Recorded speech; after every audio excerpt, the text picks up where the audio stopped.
First, the good news. So far, there have been no deaths or hospitalizations in the UK linked to the Omicron variant. Although the UK Health Security Agency that released the latest bulletin says we don't yet know whether that's because so many of the infections are comparatively recent. The rest of the news is more worrying. Firstly, in terms of how fast the variant is spreading. This graph shows how quickly each different variant spread from first being identified. Delta is the pink line, but look at the steep rise of the green Omicron line.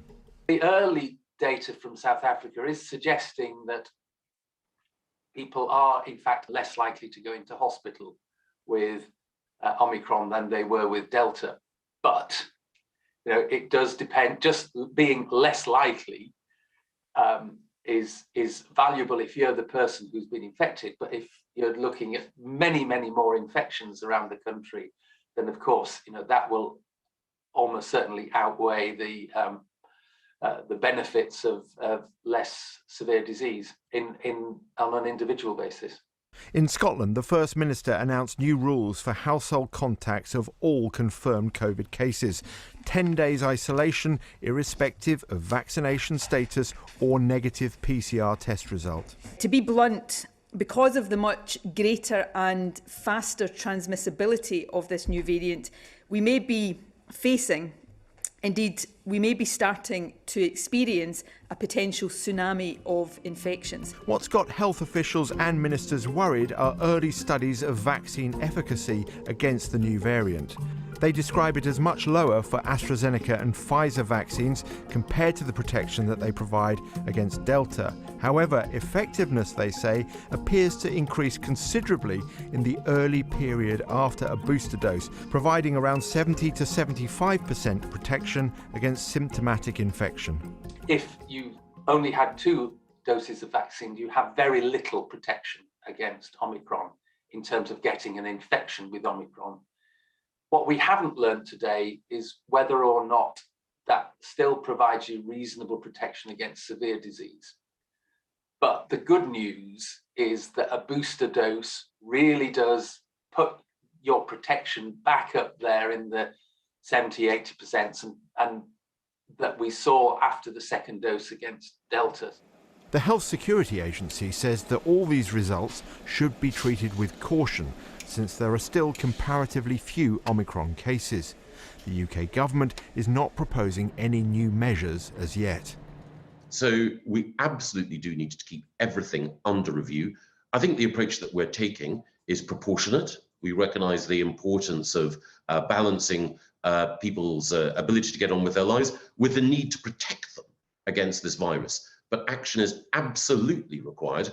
And as new data comes in, we will consider what action we do require to take in the face of that data. So the message from today's data is ultimately the same as it was before: get boosted when you can. At the moment, hospital admissions and deaths from COVID are still low and flat. The UK authorities are waiting to see whether this emerging Omicron wave changes those fundamentals. Joining me now to discuss Plan B and more are Alice Wiseman, Director of Public Health in Gateshead, and we hope to hear from Professor Ravi Gupta of the Cambridge Immunology Network, and in a moment, Sacha Lord, a nighttime economy advisor for Greater Manchester 2. But let's start with Alice Wiseman first. So this new data from the UK HSA suggests that the Omicron variant is spreading far faster than any variant we've seen before, and that 2 jabs vaccines will be insufficient. Yeah, I mean, obviously it's incredibly worrying in terms of the speed of transmission that we're seeing across our communities. And, our key focus at the moment, as you say, is trying to encourage as many people as possible to access for booster vaccination, and certainly, really welcome the speeding up of that. So reducing the time lag from second vaccine until booster, and also the increase in terms of availability at a local level to make sure that we make the vaccine as accessible as possible to all our communities. And how, Alice, is it affecting your area right now in terms of the existing winter pressures that we have seen? Record waiting lists were described in the latest set of NHS England figures. Yeah, well, we've been dealing with a really significant pressure from Delta for a few weeks now, and You know, when I look at the bed availability across our region in the last week, we actually have less bed availability now than we had during the January peak. You know, so it is really concerning. It's not all COVID cases in hospitals now. You know, our hospitals and our GPs are trying to pick up on business, you know, that they missed or that was stood back during the pandemic. But they're also dealing with other seasonal respiratory viruses, and all of that in combination, along with our workforce, who are A, exhausted, and B, also part of our community, so affected by the COVID pandemic in exactly the same way, is putting really significant pressures on all of our NHS services. So Omicron hasn't actually reached your region yet, but looking at the chart showing its super rapid transmissibility, you still anticipate that it could overwhelm health services in your region if left unchecked, if people don't get boosters? So, I mean, we're watching, you know, obviously really closely what's happening elsewhere in the country. And we know, as with the pandemic, you know, different places in the country go at different points. So I anticipate that we will be dealing with the new variant in the next week. And certainly our plans are all in place in terms of our surveillance, making sure that we're, you know, watching the data really carefully, looking for S gene target failure in our line lists. Also, you know, trying to make sure that we're communicating to our residents the things that we're asking them to do, you know, so that they can protect themselves and their families from this next wave. And also making sure that we've got our operational arrangements, such as local contact tracing and support for those people who maybe will need to isolate as a result of becoming infected. So really, we've got a little bit of time, you know, ahead of some of our other local authorities across the region that's, you know, given us that opportunity to plan and be ready for it when it comes. And you're back to measures that the government's announced, the Plan B measures? Yeah, absolutely. And if I'm honest with you, they're things that I've been advocating for a few weeks now. Like I said, we've had significant pressure in the northeast in our hospitals, you know, really high rates of the Delta variant. You know, we've reduced slightly over the last couple of weeks in terms of Delta, and particularly actually really encouraging in school age, and particularly the school age that are being offered the vaccination programme. So again, really encouraging, but we are really conscious that we have Omicron on the horizon, and we need to make sure that we've got everything in place to respond appropriately. Well, let's bring in Sasha Lord, the nighttime economy advisor for Greater Manchester. Thanks for joining us, Sasha. You heard that there from a leading public health official from the north of England saying that you know, the restrictions that are required, the Plan B restrictions, can you see that it's, you know, the government has this challenge, doesn't it, of acting preemptively, and if it doesn't get it right and Omicron grows as quickly as the charts seem to suggest, everyone will be complaining about them having got it too late? No, absolutely. And I totally agree. Safety has to come first. Safety is absolutely imperative. But I stand for the hospitality industry. And, you know, I think everybody watching this realises how we've suffered so badly over the last 20 months. And actually in December, my industry takes up to 25 to 30% of its annual turnover in December. So this was a moment when we thought people could start to pay back their bounce back loans, their deferred VAT, money borrowed off friends and family to retain those jobs, retain those businesses. And what we saw last week, and I know she didn't mean any harm, but when Dr. Jenny Harris came out and said, look, I advise you not to socialise, that really started to decimate the industry again. And I know the PM came out the next day and said, do have your Christmas parties. But unfortunately, by then, the horse had already bolted. And we saw huge corporate parties cancelling right across the whole of the UK. And I can tell you, very, very sadly, in the last 3 days, you know, the few remaining bookings that were remaining, people have just lost the confidence now. People don't feel safe to go out. And you know, the restrictions that came about the large-scale venues using passports, well, most large-scale venues were already saying, look, when you come in, you've got to show you've been either double jabbed or a negative lateral flow within 48 hours. The venues that haven't been seen any restrictions, those small independent restaurants, pubs, they're the ones that are seeing the cancellations at the moment. And I'll be completely honest with you, people's mental health is now at its tipping point.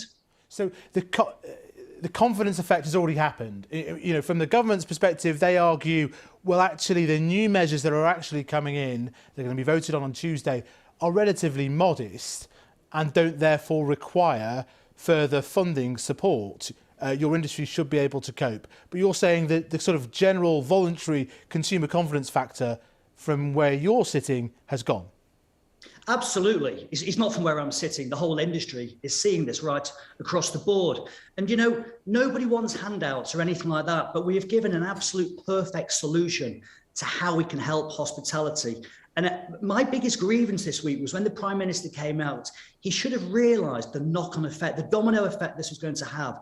And I don't know where the Chancellor is. And, we don't want to expect handouts or anything like that, but everybody knows it's going to take a good 2 to 3 years for the industry to recover in terms of paying back all that debt burden. So I now strongly believe, and we started a campaign this morning, that VAT should be frozen at 12.5% for at least another 2 years. We need a long-term strategy to get us out of this now, not just a sticking plaster. And I think it's very, very disappointing that he wasn't there, because other countries across the whole of Europe have stood by hospitality. So the fundamental argument of the government, which is our restrictions are not onerous, it's not like it was a year ago, therefore you should be able to cope. You just say that's overridden by the mere confidence impact of having a Prime Minister standing up there saying something bad might happen. When you've got leading scientists coming out and saying, it's not safe out there, don't socialise, absolutely understandably, that will knock the confidence of the general public. It does. Yes, there will still be people going out. Yes, there are people still going out, but confidence has been knocked. So what should be the busiest period? And I think this really highlights again that this government do not understand my sector. It was the 5th biggest industry in the whole of the UK. Here in Greater Manchester, we employ more than 470,000 people. Of course, Sasha, they will argue that they put in the furlough scheme, they've spent hundreds of billions of pounds supporting people in an unprecedented manner. But let's move on to something else. Alice, let me, or both of you actually, let me bring in. The Prime Minister also said he wanted to start a conversation on mandatory vaccination, because there's 5 million people who haven't even had any vaccinations. And the argument being, and it's a difficult argument ethically, that it's those 5 million that are requiring restrictions on everybody. What do you make of that, the idea of mandatory vaccinations, Alice Wiseman?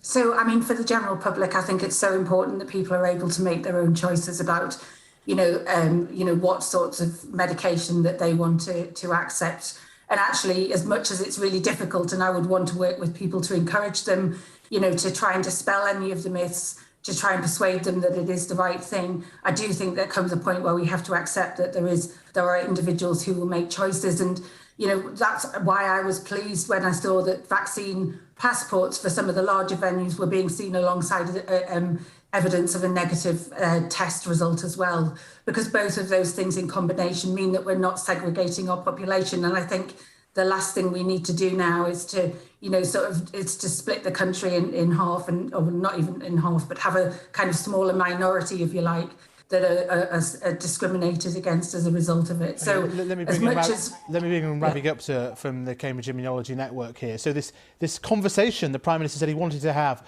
about mandatory vaccinations, 5 million people unvaccinated, difficult ethically, clearly. It's being talked about in European countries. What do you make of that? This is a really difficult area, and I think we are in unprecedented times. And therefore, I think the conversation is certainly needing to be initiated. I personally would like to see it brought in as a mandatory requirement. As healthcare workers, we have to be vaccinated now. And given that there are pressures on the health system, and when people become sick when they're unvaccinated, of course, it has implications for other patients. We can see that healthcare for others is suffering quite significantly because of the pandemic, and we do need to correct that. And do you think so far the government's got the balance right in terms of trying to act preemptively to stop this transmissibility, even before we know how damaging Omicron actually is in terms of hospitalisation? Yes, I do think that being cautious is important, because coronavirus has taught us a number of times that being cautious is often the best solution. Of course, in this case, it may not be ultimately the best way, but at least we've given ourselves a chance to increase boosting, which was essential anyway. We should be seeing the third dose or booster as actually part of the routine schedule. We've already been seeing declines in immune function 2 months after the second dose. So we do need 3 doses for a full schedule, and that is important to emphasise to people, that it's not just because of Omicron that this is important. Well, listen, we'll have to leave that there. Comprehensive discussion there about some difficult topics on the economy and on the COVID response. Thank you very much for joining us, Sasha and Alice and Ravi.